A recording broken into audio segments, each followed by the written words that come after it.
Bueno, a esta hora de la noche vamos a tomar contacto con el querido Alberto Medina Méndez, periodista, politólogo, una gran persona, para que más o menos nos explique en lo que estamos viviendo y lo que está pasando en la República Argentina.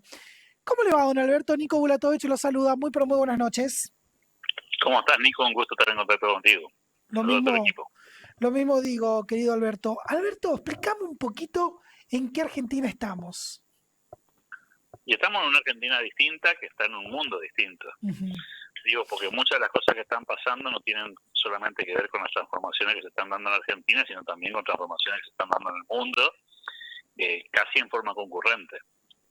Y eso obviamente genera desafíos muy complejos, porque está cambiando el paradigma todo el tiempo y muchos todavía siguen aferrados a su conocimiento histórico, a su inercia en su comportamiento, y obviamente eso condiciona que los resultados no son los que te gustarían. Entonces empiezan a pasar cosas en la economía argentina que tienen que ver con las reformas locales y tienen que ver con lo que también el mundo va modificando, y eso por supuesto genera incertidumbre, genera dudas, genera temores y en algunos casos una enorme dificultad para adaptarse a lo que está pasando, ¿no? Con respecto a lo que se vivió el domingo en la sesión ordinaria con el presidente Milei. Milei sabemos que ya es así, los que le conocen a Milei o los que lo vieron a Milei en la tele, él ya es así. ¿Te parece que estuvo bien? ¿Te parece que estuvo mal? ¿Se tendría que haber dirigido de otra manera? ¿Qué opinión tenés al respecto, Alberto? Bueno, lo primero que me parece es que los que vimos por televisión el evento escuchábamos un solo micrófono, con lo cual nos perdimos la mitad de la película de los agravios, insultos, agresiones y gestos que recibió el presidente en un evento que habitualmente tiene como característica un discurso del presidente de la Nación y una sumatoria de legisladores, diputados y senadores escuchando el discurso. Digo, si la dinámica que nosotros vimos de frente en la pantalla era solamente un presidente que tenía el micrófono a un volumen determinado y no podíamos escuchar qué es lo que estaba pasando del otro lado del mostrador, bueno, por supuesto tenemos una mirada incompleta de la conversación. ¿No? Es como si vos vieras a dos personas dialogando, tuvieras el audio de uno y no de la otra, y te quedaras solamente con lo que escuchaste. Entonces creo que ahí hubo, me parece, un inconveniente que no terminamos de comprender porque no tenemos la película completa. Más allá del estilo histriónico del presidente, lo que ya conocemos de su dinámica, pretender que se quede callado frente a comentarios, gestos y agravios sería un poco infantil, digamos, porque no forma parte de su característica. Y por otro lado, me parece que en todo caso, si vos recordás un poco, y hay unos videos dando vueltas en estos días en relación a esto, como pasó lo mismo cuando gobernaba Macri, ¿no? Uh-huh. Epítetos, carteles, comentarios, agresiones, interrumpiendo el proceso natural de un discurso que debería haber sido escuchado, y en todo caso después los comentarios habrían estado fuera del recinto en la prensa, opinando a favor o en contra de lo que dijo, digamos, que no fue lo que sucedió finalmente, ¿no? Y por otro lado el contenido, que me parece siempre mucho más relevante, ¿no? Me parece que ahí hubo mucha tela para cortar en términos de lo que se dijo. Si es que lo que querés es escuchar lo que el presidente está por decir en términos de lo que plantea como horizonte de país, que se supone que es lo que uno va a ir a escuchar el día que se inician las sesiones ordinarias, es el Poder Ejecutivo planteándole al Poder Legislativo la lectura que ha hecho, rindiendo cuentas de lo logrado hasta aquí, y al mismo tiempo planteándole una hoja de ruta hacia adelante. Y en eso me parece que el acto cumplió con su cometido. Se rindió cuentas de lo hecho, se repasaron muchos resultados, y al mismo tiempo se planteó una grilla de reformas que van a ser enviadas al Congreso para el tratamiento parlamentario, dicho sea de paso, de un cuerpo colegiado que trabajó 2 veranos consecutivos en algo que es absolutamente inusual en la República Argentina. Bien. ¿Qué opinión tenés al respecto de lo que se veía de lo que hacía la vicepresidenta, que en teoría estaba con su celular, que comía caramelos, que hasta se pidió algo por una aplicación? Es como bajarle el precio a lo que decía el presidente de la República Argentina. Es como, permítame el término, don Alberto, una chicana política por parte de la vicepresidenta o no? Sí, yo creo que la vicepresidenta perdió el rumbo hace mucho tiempo. Se olvidó de cómo fue el proceso electoral, se olvidó del mandato que tiene que cumplir de cara a la sociedad, de que el Poder Ejecutivo es un poder uninominal, unipersonal, y que la vicepresidenta de la Nación tiene un rol diferente al del presidente. Y creo que comprendió mal un estándar estándar que la Constitución define muy bien, ¿no? Que es una división de roles entre quien tiene que cumplir la tarea ejecutiva, una persona, y quien tiene que presidir el Senado, otra persona. Y pretendió tener una suerte de cuerpo colegiado bipersonal para tomar decisiones, no se sintió incluida en la toma de decisiones, ella entendió que tenía que estar participada, eso no ocurrió, bueno, a partir de ahí empezó un comportamiento que la alejó en lo político primero y en lo personal después, incumpliendo a mi juicio con un mandato popular que estaba muy explícito el día que fueron elegidos el 19 de noviembre del 2023 en ese binomio, digamos, ¿no? Y a partir de ahí, bueno, todo esto que ya conocemos, la cuestión, digamos, más folclórica, si querés, con todas estas cuestiones gestuales que tratan de mostrar una distancia mayor. No te olvides que hubo declaraciones las semanas previas, visitas muy provocadoras al interior de la República Argentina, con una especie de agenda propia, que tiene muy poco que ver con el Senado, que es su responsabilidad, sino en todo caso intentando de alguna forma capitalizar políticamente algunos movimientos. Acordate la famosa visita a Isabel Martínez de Perón en España. Digo, hay un largo recorrido en esto, nos podíamos quedar con la distracción de la aplicación y los mensajes en celular, pero en realidad este recorrido ya lleva mucho más. Hoy el diputado Petri, o mejor dicho ayer, en una entrevista con TN, la trató de golpista. ¿Crees que Villarreal intentó hacer un golpe de Estado al propio Milei? Bueno, a ver, estas son obviamente conjeturas que uno puede sacar a partir de las cosas que pasaron el año pasado. No nos olvidemos que el año pasado tuvimos en la previa del proceso electoral 4 o 5 meses de turbulencias económicas que intentaron plasmarse en lo político, ¿no? Había cuenta de un año electoral muy intenso, ¿no? Y de discusiones políticas muy bravas que tenían que ver más con lo doméstico que con lo nacional, en cada uno de los distritos donde se produjo un proceso electoral.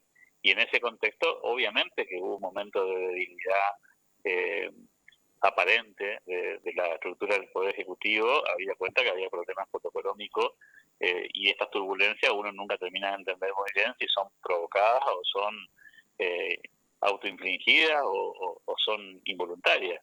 Y obviamente que la especulación en ese momento, no nos podemos hacerlo distraídos, era la posibilidad de que termine, algunos dirigentes políticos lo dijeron con todas las letras, ¿no? Hablaron del helicóptero, ¿te acordarás? Toda esa historia, y ahí hay una especie de sucesión natural que termina y deriva, digamos, la posibilidad de que la vicepresidente se haga cargo. Claro, ahí no hubo una defensa de las instituciones, no hubo una defensa de las mayorías populares, no hubo una defensa de la voluntad de la gente, sino en todo caso una especulación política para ver si en un tropiezo del presidente finalmente capturaban el poder algunos actores que hoy claramente están en la oposición y que por supuesto contaban, entre comillas, con la anuencia explícita de quien era el vicepresidente de la nación.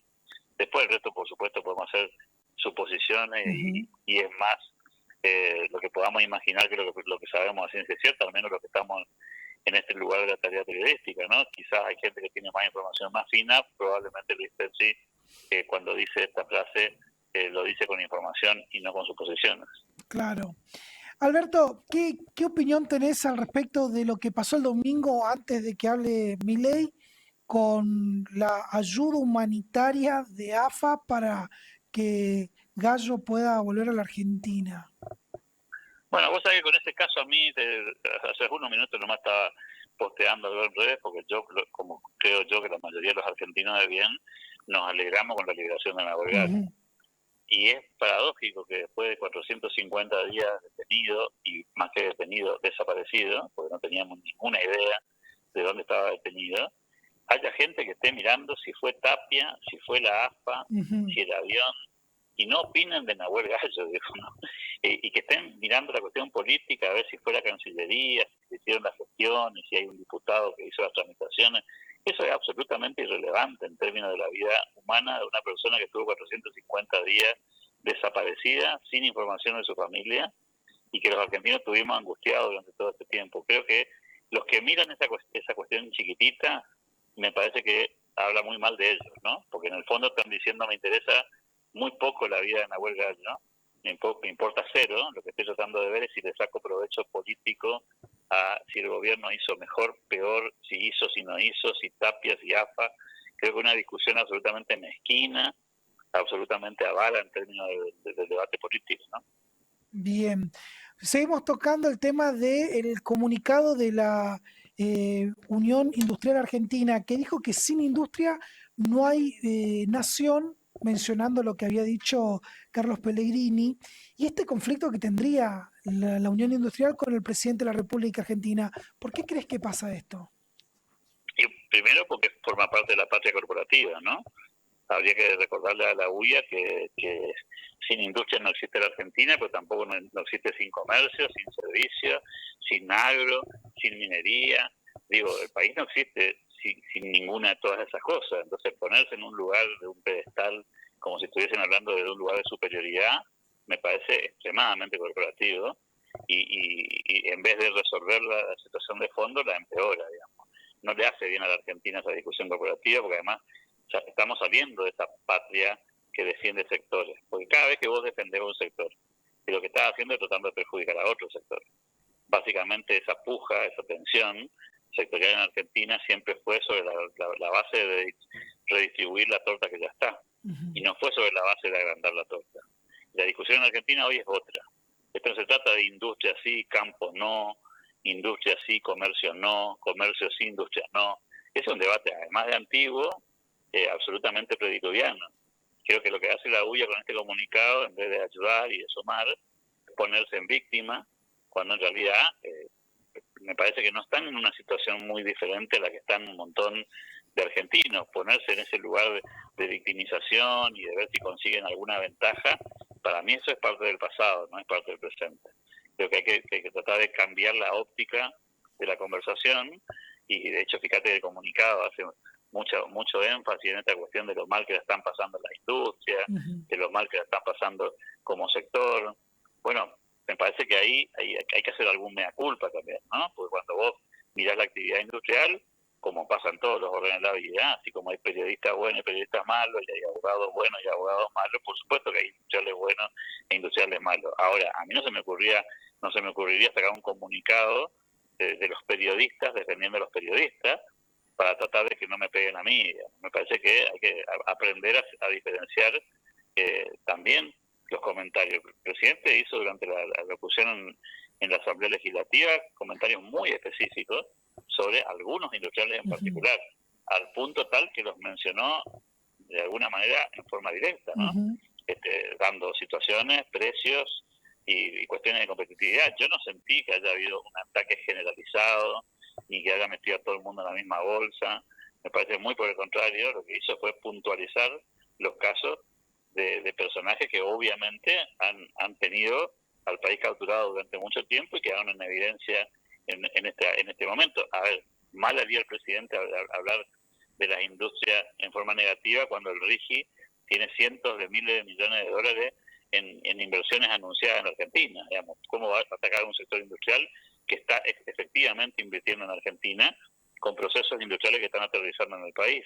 Entonces me parece que en todo caso se sintió tocada la UIA, quizás porque muchos de los dirigentes de ese espacio tienen bastante que ver con la historia del pasado y tendrían que probablemente dar bastantes explicaciones por los privilegios que consiguieron, por cómo cerraron el país e hicieron capturar a los argentinos para que compraran sus mercaderías y no pudiesen tener ninguna chance de competir contra el resto del mundo. Y eso sí merece una explicación de gente que tuvo responsabilidades directas en esta historia. Me parece que ahí la UIA me parece que mostró un poco la hilacha en el comunicado, tratando de meter una discusión que no es la que el presidente planteó, ¿no?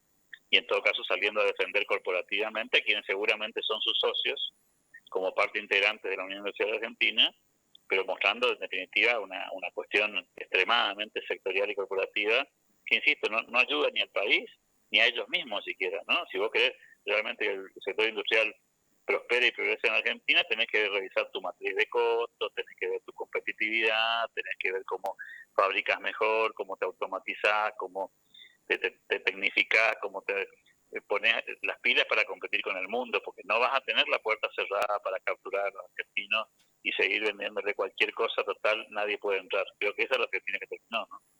Bien. Y ya por último, opinión al respecto de las aperturas de sesiones tanto para Chaco y Corrientes, anuncios y comentarios que ha hecho el gobernador Esdero por el lado del Chaco y el gobernador Juan Pablo Valdés por el lado de Corrientes. Bueno, son dos situaciones provinciales bastante diferentes. en un caso el gobierno del Chaco, con un gobernador que tiene 2 años de mandato y que está iniciando su tercer periodo legislativo, rindiendo cuenta de lo que ha hecho hasta acá y tratando de hacer una especie de descripción de la situación de la provincia del Chaco, de las dificultades que están atravesando, de cuánto de eso está costando modificar, producto seguramente de lo que se ha recibido como parte de la herencia de muchos años de gobierno de un signo político diferente, con otros criterios, con otra visión, y en el caso de Corrientes, un gobernador que está iniciando su mandato, primer discurso de la sesión de la Asamblea Legislativa, pero que viene de 20 y pico de años de continuidad política de un mismo espacio partidario, y eso obviamente muestra dos costados, dos situaciones diferentes desde lo político y desde lo estrictamente vinculado a la gestión. Por estas mismas razones que expliqué, el Chaco en proceso de transformación y cambio, Corrientes en procesos de continuidad y modificaciones menores, obviamente también presentando su plan de vuelo, si querés, de lo que va a pasar de aquí en adelante en 2 provincias que tienen dificultades financieras, dificultades económicas, que todavía no han iniciado el proceso de ajuste como sí lo hizo el gobierno nacional, o que lo han hecho de manera incipiente. 2 realidades distintas: el Chaco bajando impuestos, Corrientes todavía no. 2 situaciones diferentes, una economía más compleja la del Chaco en términos financieros para el sector público, y la de Corrientes con turbulencias, pero probablemente con más posibilidades de estabilizar el barco en el corto plazo. Es decir, que lo que vimos fue un discurso clásico en ambas provincias de rendición de cuentas por un lado, y por otro lado de marcar una hoja de ruta hacia adelante. Perfecto. Alberto, agradezco su tiempo. La próxima la esperamos por el estudio, tomamos un café y seguimos hablando de lo que pasa en la política y nos aclara un poquito el panorama de lo que se está viviendo en nuestro país. Con todo gusto, Nico, un saludo a tu equipo y hasta la próxima. Muchas gracias.